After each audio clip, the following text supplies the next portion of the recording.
Hi everyone, thanks so much for joining us on our afternoon boba coffee series. Grab a drink and join us today. So just wanted to finish this video. In the last video I talked a lot about more of the theories about why it's amazing to grow up mixed race and the historical background and different types of like discriminatory policies that were in place. But now I'd like to talk about more why it impacted me in a positive and also negative way. Mostly positive. I'm a very glass half full kind of person who's very positive in general. So overall, it was a phenomenal experience to grow up mixed, and I'm really, really grateful for the experience, and I guess happy that my parents had me and were willing and able to get married and didn't face any discrimination from their families in order to get married, even though they're from very different cultures. My mother is Japanese, my father is American and comes from Eastern Europe.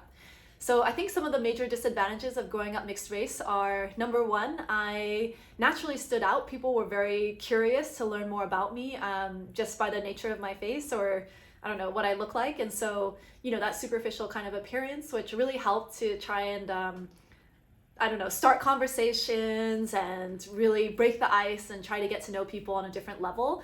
I think the other advantage was that the second advantage was that I really had the best of both worlds or multiple worlds if you're mixed in with multiple ethnicities.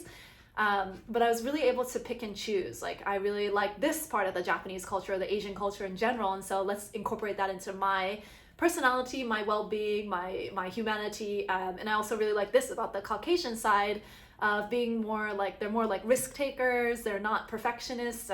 Japanese tend to be more perfectionists. So that's just one example of taking what I really appreciate of like shipping things quickly and getting things done versus being a perfectionist. So I think that was a huge advantage growing up, and I'm really grateful for both of my parents and that experience.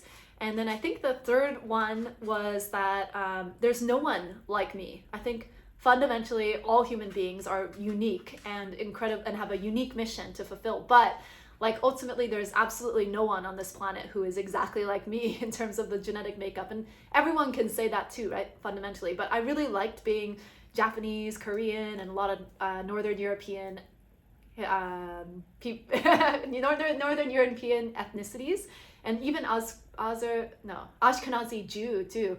So I have a lot of like interesting cultural makeup and a lot of different cultural aspects that I can pick up from and really incorporate into my being.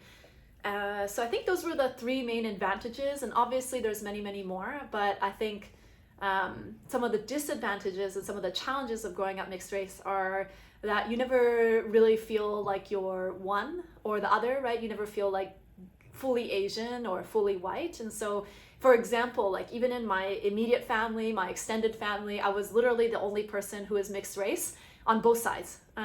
All the family members in Japan, I had like 100 second cousins. None of them are mixed race. Some of them had the fortune to live abroad and try that experience, but they were married to Japanese people or chose not to get married, or whatever the case is. Same with the white side. They're really, really open-minded. They're wonderful intellectual people too as well, but they still just weren't as exposed, lived in varying parts of the US, and most people generally got married to, I mean, we had some diversity with like religion and other like Buddhism. There's Buddhists, there's Jewish people, there's Christians and Catholics in the family. So there's religious diversity and other types of diversity, but not necessarily ethnic diversity. And so, that was kind of interesting to learn that about myself. I was the only one in the, immediate and extended family who was mixed race, which I think is kind of a disadvantage because I would have rather had more people who were mixed in my family. But the other disadvantage is that I realized pretty early on that I could never have a child that is 100% of anything. So for example, I think, we all know about the historical history in America of having 1/8 drop rule. So if you were 1/8 African American, you were considered Black, which is absolutely unfair. And there's a lot of institutionalized racism and a lot of discriminatory policies that were based off of that. And just a lot of things that have had ramifications up until this day. And that's why we had Black Lives Matter a year ago. But ultimately there's still so many challenges and so many things that we need to address as an American culture. But race is also such a big thing when it really shouldn't be.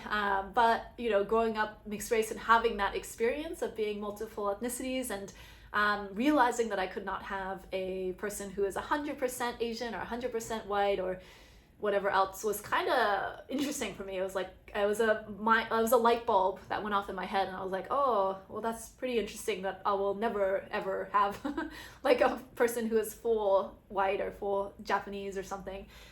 So I decided to marry somebody who is Chinese, and then they could be more mixed and more ethnically diverse, which is what I wanted. So anyways, long story short, I think fundamentally there's many advantages, and the advantages outweigh the negatives, and more people in the San Francisco Bay Area are marrying across culture, across backgrounds, across socioeconomic incomes, everything, right? And so there's more diversity, and it's a growing population with the US Census. I think it was above 10% in the last census. And so it's just wonderful that the world is changing into a more positive way for me personally in my head, that if you're inherently two or more cultures, you have a lot more openness to other cultures, and you have a lot more exposure, right?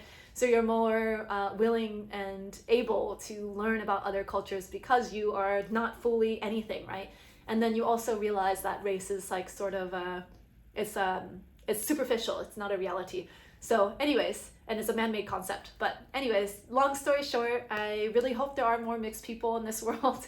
And I'm really grateful for more and more young people who are marrying across the cultures and really open to different ethnicities. And I think San Francisco Bay Area has been a wonderful place to grow up, and just seeing so many diverse people and so many diverse backgrounds. So thank you so much. Please share in the comments if you'd like to hear anything more specifically about my experience of growing up mixed race, or if you'd like to hear about any other topics. I'm happy to discuss. And yeah, thank you so much for watching.